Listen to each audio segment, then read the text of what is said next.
Why forego the advantages of so peculiar a situation? Why quit our own to stand upon foreign ground? Why, by interweaving our destiny with that of any part of Europe, angle our peace and prosperity in the toils of European ambition, rivalship, interest, humor, or caprice? It is our true policy to steer clear of permanent alliances with any portion of the foreign world. Imperialism, a time period when a stronger country takes over a weaker country economically, politically, and socially. America wanted to increase all these things, yet we had George Washington's foreign policy that we completely ignored. So much for not getting tangled up in foreign policy. I don't want to sound like a hypocrite, but we do need more land so we can get more money and raw materials. So let's just take over the falling Spanish land. From there, we can use our new territory as coaling stations. We can take over places like Hawaii that already has stuff we don't, and more raw materials. The island Wake and Guam and the Philippines, all these locations are perfect for coaling stations and naval bases. Well, now we know what happens when we don't follow the rules. Oh, no, little Japanese man. Can we get security? Anyways, the Industrial Revolution is in full swing, and we need to expand our land to gain more raw materials to increase our industrial output. Basically, we want more money. Wow, that's boring. Let's cut to a skit. Okay, OMG! I heard from my friend from New York the other day, and we were talking about how parents down in those island thingies down in the Pacific, how they eat their own children. I mean, OMG, what the heck is going on down there? It's like the white man's bourbon, right? Yeah, burden, right, burden. And I don't know, I was thinking that we should totally take them over and teach them things I don't know, a better way of life. If you don't have water, drink Coca-Cola and stuff, and we could bring some with us in our backpacks and give it out.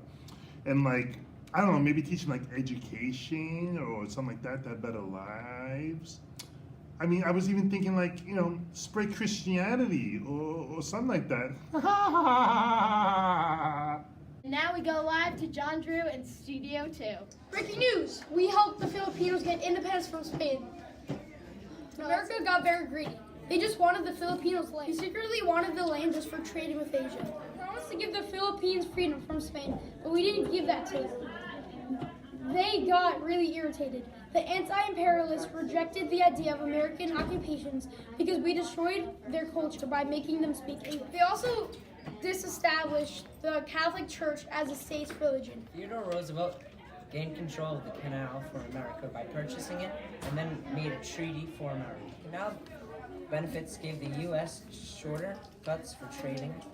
Instead of going on a boat for 9 months, it was shortened to 9 hours. The canal benefits gave the U.S. shortcuts for trading. Instead of going on a boat for 9 months, it was shortened to 9 hours. Emilio Aguinaldo, the Philippines president, was captured by the American forces on March 23rd. That was the day the Philippines gained independence. Theodore Roosevelt's policy was to walk slowly and carry the big stick. It means that America had gained authorities, but we didn't shout it out to the world.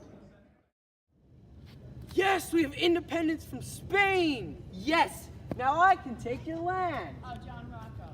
John Drew is right there. What?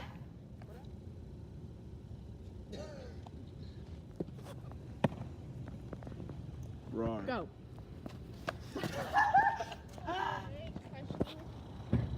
Yeah, what would you like to ask? What do you think of Hawaii being U.S. territory? Oh, I think it's great that we're expanding our land, reaching out into the ocean. It will allow us to get a lot more resources and make trips across the ocean a lot more easy. How do you think Hawaii would be as a coaling station? I think it serves as a very nice natural resting place for ships across their long trip to Asia, because it is a very long trip that could take up to months at a time, and this is a perfect place to stop and gather fuel for the ships before making the rest of the trip over to Asia. Lastly, what do you think Hawaii's future could help the U.S.? I think it can make trips across the ocean 10 times more easy and make everything go a lot more smooth and a lot faster and speed up trades and make our economy really go sky high. Okay, thank you. And welcome back to the American Voice. I'm here tonight with Mark Twain, the Anti-Imperialist League leader. He is here to talk about his opinion on imperialism. Mark, who is the Anti-Imperialist League? We're a league that believes that American expansion and imperialism should not be done by the U.S.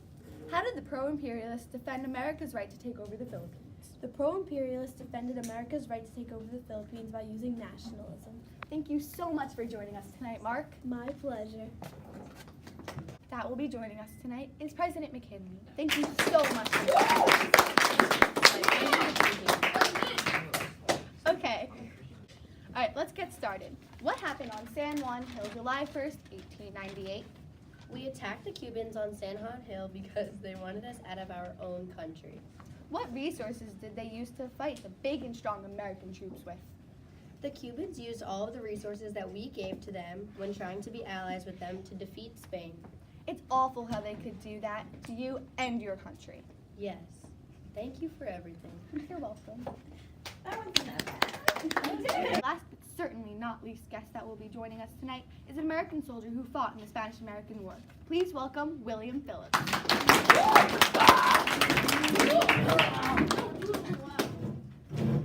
It's a pleasure to be here. It's a pleasure to have you. The first question I would like to ask you is, what did the Spanish do to cause the war? Well, we supplied them with so many materials. However, they put ships out and fought against us, even though their countries are technically ours. That is so unfair. You poor American soldiers. Next question. How did you gain control of the other countries after that?